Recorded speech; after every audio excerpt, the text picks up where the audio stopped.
Students, date 20/7/21, class +2, subject है sociology.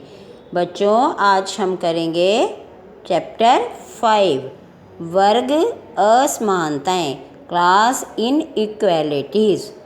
परिचय, introduction. First point, हमें हमारे समाज में कई सामाजिक समूह मिल जाएंगे जो अन्य समूहों से अधिक अमीर, इज़्ज़तदार तथा शक्तिशाली होते हैं। यह अलग अलग समूह समाज के स्तरीकरण का निर्माण करते हैं। समाज के स्तर, ऊंचा नीचा, इस तरह से उसके स्तर का निर्माण करते हैं। नंबर 2, प्रत्येक समाज में बहुत से वर्ग होते हैं जो अलग अलग आधारों के अनुसार निर्मित होते हैं तथा यह एक दूसरे से किसी न किसी आधार पर अलग होते हैं। मतलब समाज में बहुत सारे वर्ग हैं, अलग अलग आधारों के अनुसार ये निर्मित हैं और ये किसी न किसी तरीके से एक दूसरे से अलग हैं। नंबर 3, कार्ल मार्क्स ने चाहे वर्ग की परिभाषा कहीं पर भी नहीं दी है, परंतु उसके अनुसार समाज में 2 प्रकार के वर्ग होते हैं। तो कार्ल मार्क्स ने परिभाषा इसकी नहीं दी, परंतु उन्होंने वर्ग 2 प्रकार के बताए। पहला, जिसके पास सब कुछ होता है, ठीक है, तथा दूसरा वह जिसके पास कुछ नहीं होता। 2 वर्ग बताए। पहला, जिसके पास सब कुछ होता है, हैव्स, और दूसरा जिसके पास कुछ नहीं होता, हैव नॉट्स। नंबर 4, वर्ग की कई विशेषताएं होती हैं, जैसे यह प्रत्येक स्थान पर पाए जाते हैं।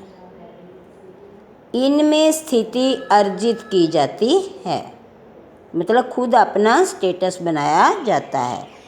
यह खुला समूह होता है, आर्थिकता इसका प्रमुख आधार होता है, यह स्थायी होते हैं इत्यादि। ठीक है, तो प्रत्येक स्थान पर ये पाए जाते हैं, इनकी स्थिति अर्जित होती है, खुला समूह होता है, आर्थिकता इसका प्रमुख आधार होता है और ये स्थायी होते हैं। नेक्स्ट है, कार्ल मार्क्स का कहना था कि वर्गों में चेतनता होती है। वर्गों में क्या होती है? चेतनता, जिस कारण समाज के अलग अलग वर्गों में वर्ग संघर्ष चलता। तो अलग अलग वर्ग, जैसे जातियां, वर्ग बंटे हुए हैं, तो अलग अलग वर्गों में संघर्ष चलता रहता है। नंबर 6, मार्क्स के अनुसार अलग अलग समय में अलग अलग समाजों में 2 प्रकार के समूह पाए जाते हैं। समझ आ गई? तो 2 प्रकार के समूह पाए जाते हैं। प्रथम वर्ग वह है जिसके पास उत्पादन के साधन होते हैं, मतलब किसी भी वस्तु को उत्पादित करने के साधन होते हैं, उसे क्या कहते हैं? उसे कहते हैं पूंजीपति वर्ग। दूसरा वर्ग वह है जिसके पास अपना परिश्रम बेचने के अतिरिक्त कुछ भी नहीं होता। तो मतलब वो केवल परिश्रम कर सकते हैं और कुछ नहीं उनके पास होता। ये कौन सा वर्ग कहलाता है? मजदूर वर्ग। ठीक है, ये किसने विचार दिया? मार्क्स ने। उन्होंने भी 2 प्रकार के बताए। ठीक है, प्रथम वर्ग जिसके पास उत्पादन के साधन होते हैं वो पूंजीपति कहलाता है, और दूसरा वर्ग जिसके पास परिश्रम बेचने के अतिरिक्त कुछ नहीं होता, वो मजदूर वर्ग। अगला है, मैक्स वेबर के अनुसार पैसा, शक्ति तथा प्रतिष्ठा असमानता के आधार है। ठीक है, मतलब एक दूसरे में भेद, ऊंच नीच का पैदा करना, ये किसके? पैसे से, शक्ति से या प्रतिष्ठा से। वर्ग कई चीज़ों से जुड़ा होता है, जैसे आर्थिकता, समाज में स्थिति तथा राजनीतिक सत्ता। वेबर के अनुसार एक वर्ग के व्यक्तियों का जीवन जीने का ढंग एक जैसा ही होता, मतलब एक वर्ग के लोगों के जीने का ढंग एक ही जैसा होता है। वार्नर ने अमेरिका में वर्ग व्यवस्था का अध्ययन किया तथा कहा कि 3 प्रकार के वर्ग होते हैं। अब देखो हर समाजशास्त्री ने अपने अलग अलग विचार दिए हैं।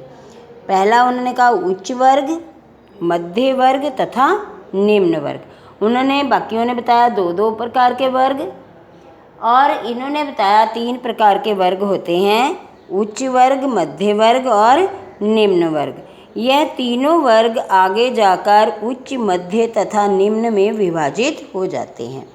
वार्नर ने वर्ग संरचना की आय तथा धन के आधार पर, उन्होंने क्या किया, वार्नर ने बताया धन के आधार पर इसका वर्गीकरण किया। नंबर 9, अगर आजकल समय में देखें तो वर्ग कई आधारों पर बनते हैं। समय को देखो तो कई आधारों पर, परंतु शिक्षा, पेशा तथा आय इसके प्रमुख आधार हैं। तो प्रमुख आधार कौन से हैं? शिक्षा, पेशा, पेशा मीन्स जो हम जैसे नौकरी करते हैं, जो भी व्यवसाय अपना लेते हैं और उससे जो हमें आय प्राप्त होती है, उसके आधार पर वर्गों को विभाजित किया। नंबर 10, वर्ग तथा जाति एक दूसरे से काफ़ी अलग होते हैं। पिछले चैप्टर में हमने जातीय असमानताएं पढ़ी थी, तो उन्होंने कहा वर्ग और जाति एक दूसरे से अलग हैं। जैसे वर्ग एक खुली व्यवस्था है, परंतु जाति एक बंद वर्ग है।